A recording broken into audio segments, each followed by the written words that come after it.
खे सलाम सलाम सिंध, मुझे सिंध खे सलाम सलाम सिंध।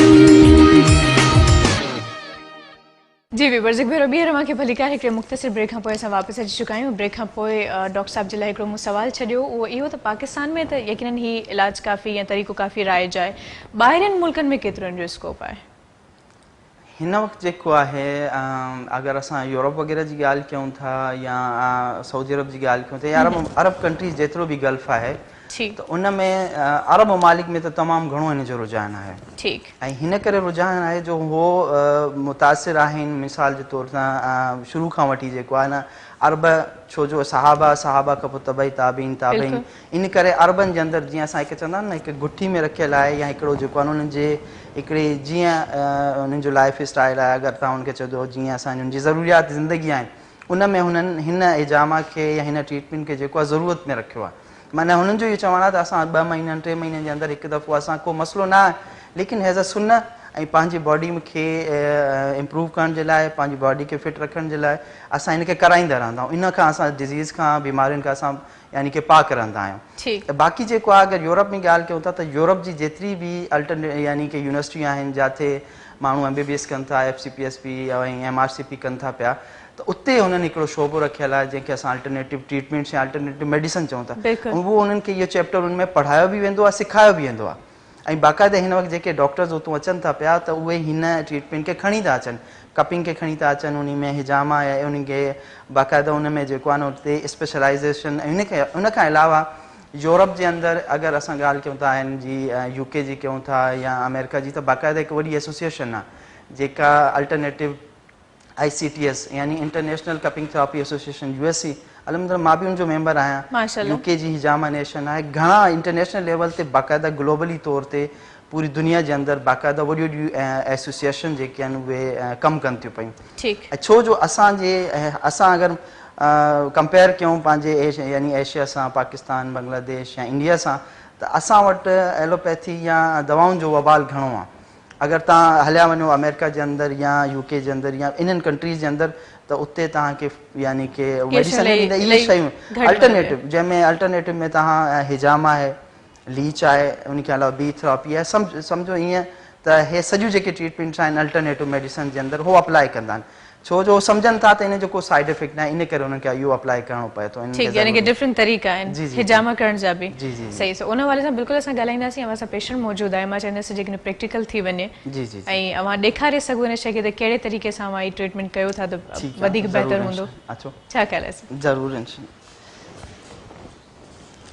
जी। ऐं व्यूअर्स असांखे हिकिड़ो तरीक़ो ॾेखारींदासीं जंहिंखे असां हिजामा चऊं था, ऐं हिकिड़ो सिंपल तरीक़ो आहे ऐं ॾिसण में ईअं लॻंदो आहे त काफ़ी ॾुखियो आहे या मे बी पेनफुल हुजे, पर ईअं असल में कोन आहे, इलाही ईज़ी आहे। इन करे जो इन खां पहिरियों बि असां डिफरेंट प्रोग्राम्स हिन हवाले सां काफ़ी कया आहिनि। मां ॾिठो बि हूंदो, स्क्रीन ते ॾिठो हूंदो। अॼुकल्ह इंटरनेट जेका आहे उहा हिकिड़ी वॾी मां चवां त एडवांस शइ आहे, उन ते मां जेका शइ बि मां सर्च करणु चाहियो अव्हांखे ईज़िली अवेलेबल आहे, अव्हांखे मिली थी वञे। ऐं हाणे उहे बि इंसान में शऊर आहे, इंसान पाण डिसाइड करे सघे थो त उनखे छा करणु खपे ऐं कहिड़े तरीक़े सां अमल करणु खपे। ॾिसो तरीक़ो इलाही साफ़ ऐं शफ़ाफ़ आहे। ग्लव्स जो इस्तेमालु, इन करे जो हथ में बि यकीनन जरासीम थींदा आहिनि न डॉक्टर साहब? जी जी जी जी बिल्कुलु। हिन में बाक़ाइदा तौरु तव्हांखे हर शइ जो ख़्यालु करिणो आहे। हे त जस्ट तव्हांखे हिकिड़ो डेमो ॾेखारिणो आहे या प्रैक्टिकल ॾेखारिणो आहे त हिन जो हीअं आहे, लेकिन जेको एनवायरमेंट, जेको माहौल क्लिनिक जो हूंदो आहे या हॉस्पिटल जो हूंदो आहे, उहो तमामु घणो हिकु साफ़ सफ़ाई वारो माहौल हूंदो आहे। त असांजी कोशिशि हूंदी आहे त असां पूरो यानी अहिड़ी तरीक़े सां पेशेंट खे ट्रीट कयूं या अहिड़ो माहौल ॾियूं जंहिंमें बिल्कुलु हाइजीनिक हुजे। ऐं जेको आहे न इन खां जेके बि मिसाल अहिड़ी का कमी जेका आहे उहा न रहिजी वञे जंहिंसां पेशेंट खे को प्रॉब्लम थिए या असांखे जेको छो जो हिन में पंहिंजी एहतियात बि आहे। सही। अच्छा, ये कपिंग थेरेपी आहे ऐं कप जेके अवां यूज़ कंदा आहियो हर मरीज़ जे लाइ नवां ईंदा आहिनि, नवां यूज़ कंदा आहियो या उनखे यूज़ करण खां पोइ छॾे छॾींदा आहियो या वरी ॿीहर यूज़ कंदा आहियो?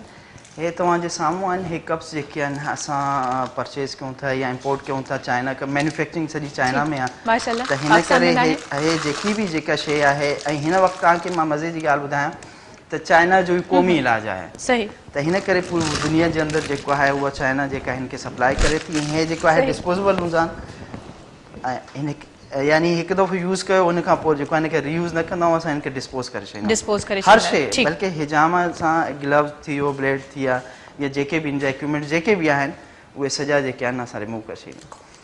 हे जेको पॉइंट आहे सुन्नत आहे, हिन जॻह ते हज़ूर सल्लल्लाहु अलैहि वसल्लम जेको आहे ठीकु आहे, हिन में हवा जी जी हिनखे सक कंदा आहिनि, हल्को जेको आहे न हिनखे यानी कि सक करे हिनखे पोइ असां हिनखे रिमूव करे वठंदा आहियूं। ठीकु, हे एयर टाइट थी वेंदी आहे, जंहिंजे करे हिन एरिया जो जेको ब्लड आहे उहो जेको आहे उहो जमा थी वेंदो आहे। पोइ कुझु मिंटनि खां पोइ जेको आहे न जॾहिं हे असांखे हिन जी कलरिंग जेका आहे उहा ॿुधाईंदी आहे त हिन वक़्तु जेको आहे इहो जेको आहे बिल्कुलु रेडी थी चुको आहे ऐं हल्को इहो प्रोसेस जेको आहे। डॉक्टर साहब मां चाहींदसि माज़र सां जी ॻाल्हि खे कढियां, कॉलर जेकॾहिं तव्हां थोरो हेठि कंदो त व्यूवर्स प्रॉपर तरीक़े सां हिनखे ॾिसी सघंदा त हीअ कहिड़े तरीक़े सां मां हीअ शयूं अप्लाई कयो पिया, जेकॾहिं थोरो हेठि थी सघे जी जी त नवाज़िश जी ठीकु आहे। हाणे मुंहिंजे ख़्याल में आसानी हूंदी, कैप्चर करे सघो था।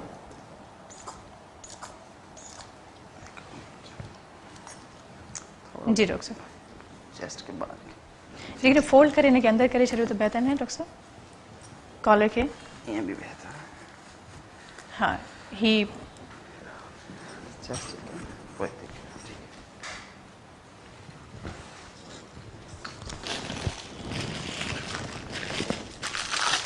जी डॉक्टर साहब, अब हम सही ये ॿ पॉइंट जेके आहिनि इहे एज़ अ सुन्ना आहिनि। सही डॉक्टर साहब, थोरो जेकॾहिं हुन पासे ॾे थींदो त ओके असल में छा आहे त बस ठीकु आहे। ठीकु आहे, हिन में मां हवा भरे छॾी ऐं कलर हिन जो डार्क थींदो पियो वञे, ब्राउनिश, तव्हां ॾिसी सघो था व्यूअर्स। अच्छा, त मां कीअं अंदाज़ो थींदो आहे त हाणे हिते के फासिल मादा जेके आहिनि उहे वधीक आहिनि ऐं जेके सही मादा आहिनि उहे घटि आहिनि, या छा कीअं मां हिन जो अंदाज़ो हणंदा आहियो? हिन में असल में हिजामा में जेको आहे उहो पॉइंट्स जेका आहे न हिकु शक्ल आहे, यानी हर बीमारी जे अंदरि हिन में असां तक़रीबन 105 बीमारियुनि जो जेको आहे इलाज 105 माशाअल्लाह माशाअल्लाह। त हर बीमारी जेका हर डिज़ीज़ आहे उनजा अलॻि अलॻि पॉइंट्स आहिनि। ठीकु, उन में कुझु जेको आहे कंहिंमें घटि आहिनि, कंहिंमें जेको आहे घणा आहिनि, लेकिन उनखे असां पोइ सेशन में रखंदा आहियूं, फर्स्ट सेशन सेकेंड थर्ड में। जी जी, त हिन में ही जेके पॉइंट्स आहिनि इहे छा आहिनि? बिकॉज़ हिनखे मां ॿुधायो त स्किन एलर्जी आहे।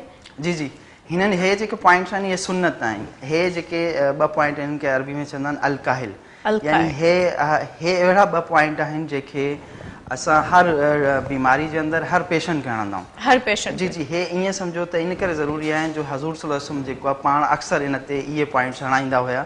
इन खां अलावा बि काफ़ी अहिड़ा पॉइंट्स आहिनि जेके हज़ूर सल्लल्लाहु अलैहि वसल्लम अहादीस खां जेको आहे साबित आहिनि।